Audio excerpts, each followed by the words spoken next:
जिसकी वजह से हिंदुस्तानियों के दिल में कंपनी के मुताबिक शिकूक पैदा हो गई। उन दिनों जो कारतूस फौजियों को दिए जाते थे वो आम ख्याल के मुताबिक सुअर और गाय के चर्बी से आलूदा थे। उन्हें बंदूक में डालने से बेहतर दांतों से काटना पड़ता था। बच्ची के दस्ते को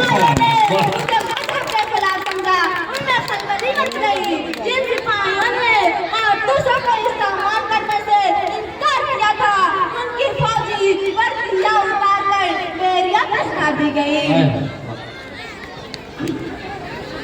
जब आजादी हिंद का आगाज 1857 ईस्वी में बंगाल के दमदम भारतपुर के मुकामात पर हुआ जहां देसी सिपाहियों ने कारतूसों के इस्तेमाल से इनकार कर दिया।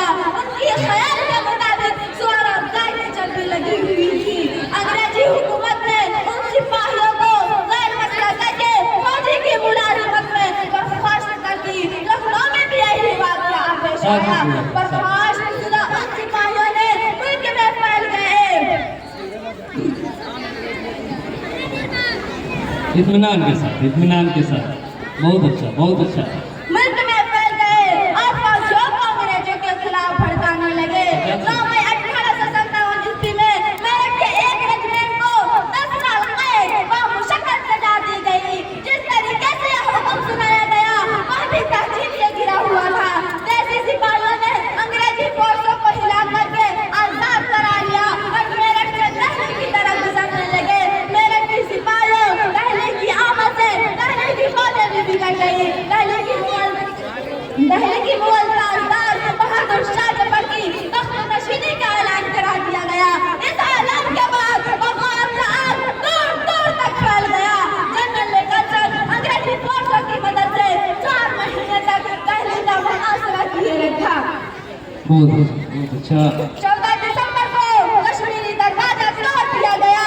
जनरल लेकर उस लड़ाई में मारा गया मगर अंग्रेज और सिख फौजियों ने दिल्ली पर कब्जा करके बहादुर शाह जफर को गिरफ्तार करके रंगून भेज दिया। उनके 2 बेटे गोली से उड़ा दिया गया। दिल्ली पर अंग्रेजों का कब्जा हो जाने से हर जगह जंग आजादी की रफ्तार मध्यम बढ़ गई थी। मार्च 1858 ईस्वी में बंगाल में भी दोबारा अंग्रेजों का कब्जा हो गया। मेरठ, दिल्ली, कानपुर, झांसी के अलावा अब चंद मुकामात भी अंग्रेजों के तसर्रुफ में आ गए। जब बहादुर शाह जफर रंगून के जेल में कैद थे तो एक अंग्रेज अफसर ने कहा दमदमे में दम नहीं है खैर मांगो जान की। दमदमे में दम नहीं है खैर मांगो जान की। ऐसे ठंडी हुई अपने हिंदुस्तान। ताली बजे तो 70 साल के बूढ़े ने क्या कहा? दमदमे में दम नहीं है खैर मांगो जान की। ऐसा ठंडी हुई अपने हिंदुस्तान की। तो 70 साल के बूढ़े ने जवाब दिया गाजियों में पूरे रहेगी तक चलेगी ईमान की तक चलेगी तेज हिंदुस्तान की। मैं अपनी बात को यहीं पर खत्म करती हूँ। शुक्रिया व सलाम।